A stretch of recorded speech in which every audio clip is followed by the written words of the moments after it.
Hello and welcome to this video on reducing bonsai leaf size.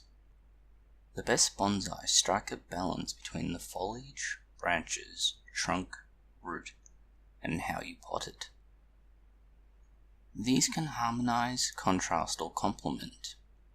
When they do not do so, it creates conflict, which is not aesthetically pleasing.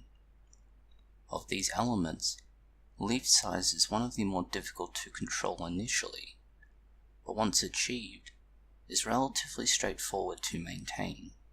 If you leave a bonsai to grow wild, certain traits become pronounced. The leaves get larger, the space between shoots is wider, and the number of leaves shrinks overall. This is because the tree is being stimulated into thinking it is in the shade of a larger tree by its own growth. The branches grow out to escape the shade as they need more surface area for photosynthesis. The excess leaves, still being crowded, die off to let some healthy buds remain. This creates branches with sparse but large foliage that has large internodes. As the branch grows further out, this process repeats. In bonsai, you are trying to trick the tree into believing this is the case, while simultaneously preventing the tree from its natural response. This is why you need to be familiar with the tree's growth cycle. Most trees undergo 5 main steps in foliage development. The first being winter dormancy, the second spring growth, the third is summer growth, the fourth is summer dormancy, and the fifth and final is autumn slowdown. This then goes back into winter dormancy.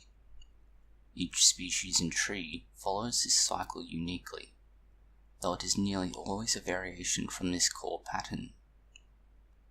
Good species for bonsai will naturally have small leaves to begin with, and this allows for defoliation when it is used on healthy, broadleaf and deciduous trees. This is because they not only follow this cycle, but the window of time in which you can act is wider. Knowing this, you can use defoliation to reduce leaf size from spring through to midsummer, the details of which can be found in the top right corner of this video.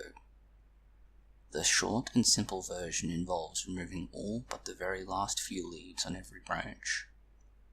Allow the tree to grow back and divide, creating more smaller leaves. Repeat this process on all new growth, or every few weeks. This has certain drawbacks, particularly as you get closer to autumn, where the tree should be dedicating nutrients to storage in the root system. Instead, it puts this nutrition into new leaf growth, which is counterintuitive and counterproductive in the long term. This can lead to sickly trees, if done too frequently or too close to autumn and winter. You can overcome this problem, to a degree, by partially defoliating the tree instead. This could be something like completely defoliating one side, and then the other with several weeks in between. This again forces more growth, but it is still quite a shock and can cause backbudding of the tree. It will reduce leaf size and cause ramification. Selectively defoliating only certain branches within the larger tree is another option, as this can reduce their growth if they are particularly large. As backbudding is desirable in most cases, you may wish to use this technique, but when displaying your tree, you may wish to avoid it. With those two options done, there is one other that is readily available and commonly used. You only remove large leaves. First, you pinch the tip of each branch. This prevents the branch from growing out. You then cut off any large leaves along the branch. This keeps the smaller ones present. By selectively pinching out or cutting large leaves and keeping these smaller leaves closer to the trunk, you encourage more growth and more small leaves to develop. This allows more light into the inner part of the tree, and it keeps leaves on the tree the entire time. This in turn reduces stress, and it is comparable to the way animals graze on trees and other plants. In all 3 cases, make sure you keep the tree in good light, well watered, and fertilized in the weeks before and after doing this. The process of defoliating is very demanding on the tree, no matter which option you choose. Beyond directly attacking the branches and leaves, bonsai need root trimming. There is a quote that goes something to the effect of, "As it is above, so it is below," which applies to bonsai trees. The root mass trends toward matching the leaf canopy in size.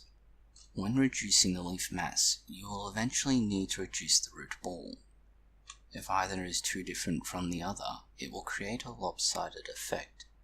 This will create either retarded or weak growth, neither of which are desirable when you are already shocking the tree. Signs that you have done this incorrectly is that your tree takes more than a few weeks to recover. The replacement leaves are much larger than what you originally had, or that only some branches develop foliage again. This is often a consequence of the tree being too shocked by what you have done. The tree may not have been healthy enough when you began, or overall you've not provided the necessary nutrition to the tree, whether this is light, water, or fertilizer. To summarize the process of reducing leaf size, you put a lot of water, fertilizer, and light into your tree. You then prune most of the new growth that good care leads to. By undoing most of your work, the tree produces many smaller leaves.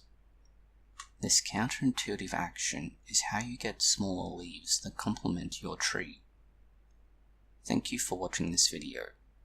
If you have found it useful, consider liking, sharing, and subscribing. Please post any comments, questions, or suggestions below.